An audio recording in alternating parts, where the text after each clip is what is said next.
ಎಲ್ರಿಗೂ ನಮಸ್ಕಾರ. ಇವಾಗ ನಾನು ಹೋಗ್ತಾ ಇರೋದು ನಮ್ಮೂರ್ ಪಕ್ಕದಲ್ಲಿ ಇರೋ ಚಟ್ನಳ್ಳಿ ಅಂತ ಹೇಳಿ. ನೋಡಿ, ಯಾರೋ ಕಬ್ಬು ಬೆಳೆದಿದ್ದಾರೆ. ಇದೆಲ್ಲ ಹೊಲ.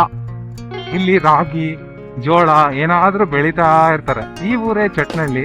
ಇದು ನಮ್ಮೂರ್ ಪಕ್ಕನೇ ಇರೋದು. ಮ್ಯಾಕ್ಸಿಮಮ್ 1 ಕಿಲೋಮೀಟರ್ ಕೂಡ ಬಂದೇ ಇಲ್ಲ ಈ ಊರೊಳಗಡೆ. ಯಾವಾಗೋ ಚಿಕ್ಕವರಿದ್ದಾಗ ನೋಡಿದ್ದು. ಅದಕ್ಕೆ ಹೇಳೋದು ನೋಡಿ, ನಮ್ಮೂರ್ ಪಕ್ಕ ಇರೋದನ್ನೇ ನಾವು ನೋಡಿರಲ್ಲ. ಕೆಲವೊಂದ್ಸರಿ ಎಲ್ಲೆಲ್ಲೋ ಟ್ರಾವೆಲ್ ಮಾಡ್ತಾ ಇರ್ತೀವಿ. ಹಂಗಾಗಿ ನನಗೆ ಅದಕ್ಕೇನೆ ಇಷ್ಟ, ಹಳ್ಳಿ ಒಳಗಡೆ ಬೈಕ್ ರೈಡ್ ಮಾಡ್ಬೇಕು ಅಂತ. ನೋಡೋಣ, ಫಸ್ಟ್ ಟೈಮು ಈ ಊರೊಳಗಡೆ ಹೋಗ್ಬಿಟ್ಟು ಬರೋಣ.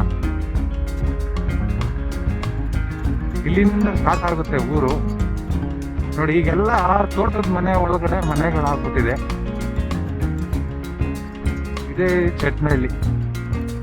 ನೋಡಿ, ಇಲ್ಲೂ ಅಷ್ಟೇ ತೋಟದ ಒಳಗಡೆ ಮನೆ. ಅಲ್ಲೊಂದು ದೇವಸ್ಥಾನ ಇದೆ. ಆ ದೇವಸ್ಥಾನದ ಹತ್ರ ಹೋಗ್ಬಿಟ್ಟು ಬರೋಣ.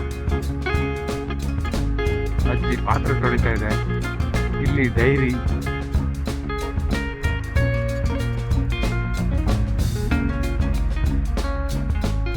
ನೋಡಿ, ಎಷ್ಟು ಹಳೇ ಮನೆಗಳೆಲ್ಲ ಕೆಲವೊಂದೆಲ್ಲ ಬಿದ್ದೋಗಿದೆ.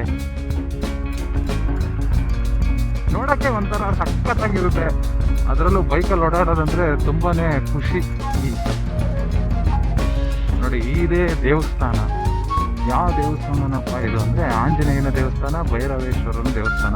ನೋಡಿ, ಚಟ್ನಳ್ಳಿ ಗ್ರಾಮದಲ್ಲಿ ಭೈರವೇಶ್ವರ ಸ್ವಾಮಿ ದೇವಸ್ಥಾನ, ಆಂಜನೇಯ ಸ್ವಾಮಿ ದೇವಸ್ಥಾನ ಇದೆ. ಇಷ್ಟು ದೊಡ್ಡದಾಗಿ ಕಟ್ಟಿದ್ದಾರೆ, ಸಖತ್ತಾಗಿ ಕಟ್ಟಿದ್ದಾರೆ. ಅಲ್ಲಿಂದ ಈ ಕಡೆ ಹೋಗೋಣ, ನೋಡ್ಕೊಂಡು ಬರೋಣ. ಇಲ್ಲಿ ಸ್ಕೂಲ್ ಇದೆ ನೋಡಿ, ಗೌರ್ಮೆಂಟ್ ಸ್ಕೂಲು, ಪ್ರಾಥಮಿಕ ಪಾಠಶಾಲೆ. ಹೆಂಗಿದೆ ನೋಡಿ, ಗೌರ್ಮೆಂಟ್ ಸ್ಕೂಲ್. ಎಷ್ಟು ಕಾಂಪೌಂಡ್ ಹೆಂಗಿದೆ, ಸಕ್ಕತ್ತಾಗಿದೆ ಗೌರ್ಮೆಂಟ್ ಸ್ಕೂಲು. ಗೌರ್ಮೆಂಟ್ ಸ್ಕೂಲಲ್ಲಿ ಓದ್ಬೇಕು. ನಾವೆಲ್ಲ ಅಲ್ಲೇ ಓದಿದ್ದು ಆಕ್ಚುಲಿ. ಇವಾಗಿನವ್ರಷ್ಟೇ ಅದು ಬೇಕು ಇದು ಬೇಕು ಅಂತ ಆರಾಮಾಗಿ ರೆಸ್ಟ್ ಮಾಡ್ತಾರೆ, ಬೀಡಿ ಹೊಡಿತಾವ್ರ ಅದ.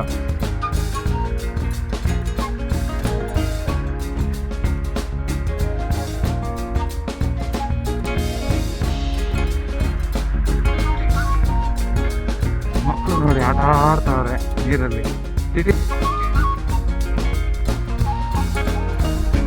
ಚಟ್ನಳ್ಳಿ ಊರು. ಆ ಊರು ತೋಟದೊಳಗಿಂದ ನೋಡಿ ಹಳಸಿನ ಮರ. ಈ ಜಸ್ಟ್ ನೀವು ಏನು ನೋಡಕ್ ಹೋಗ್ಬೇಡಿ, ಕಂಟೆಂಟ್ ಅಲ್ಲಿ ಏನಿದೆ ಅದಿದೆ ಇದಿದೆ. ನೋಡಿ, ನವಿಲು. ಜಸ್ಟ್ ಈ ನೇಚರ್ನ ಎಂಜಾಯ್ ಮಾಡಿ, ಹಳ್ಳಿ ನೇಚರ್ನ ಎಂಜಾಯ್ ಮಾಡಿ.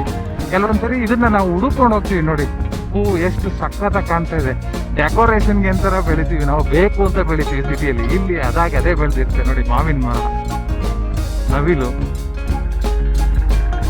ಎಲ್ಲ ನೋಡಕ್ಕೆ ಒಂಥರ ಸಕ್ಕತ್ತಾಗಿರುತ್ತೆ, ನಿಜವಾಗ್ಲೂ ಚಂದ. ಅದಕ್ಕೆ ನಾನು ಊರಿಗೆ ಬಂದಾಗೆಲ್ಲ ಇದೇ ತರ ಹಳ್ಳಿ ರೈಡ್ನೇ ಮಾಡ್ತಾ ಇರ್ತೀನಿ. ಇಲ್ಲಿಗೆ ಚಟ್ನಳ್ಳಿ ಗ್ರಾಮದ ಸುತ್ತಾಟ ಮುಗೀತು. ಸೊ ನನ್ನ ಚಾನಲ್ನ ಫಾಲೋ ಮಾಡಿ, ಸಬ್ಸ್ಕ್ರೈಬ್ ಮಾಡಿ. ವಿಲೇಜ್ ರೈಡ್ಸ್ನ ನೀವು ಎಂಜಾಯ್ ಮಾಡ್ಬೋದು. Thank you for watching GT Diaries.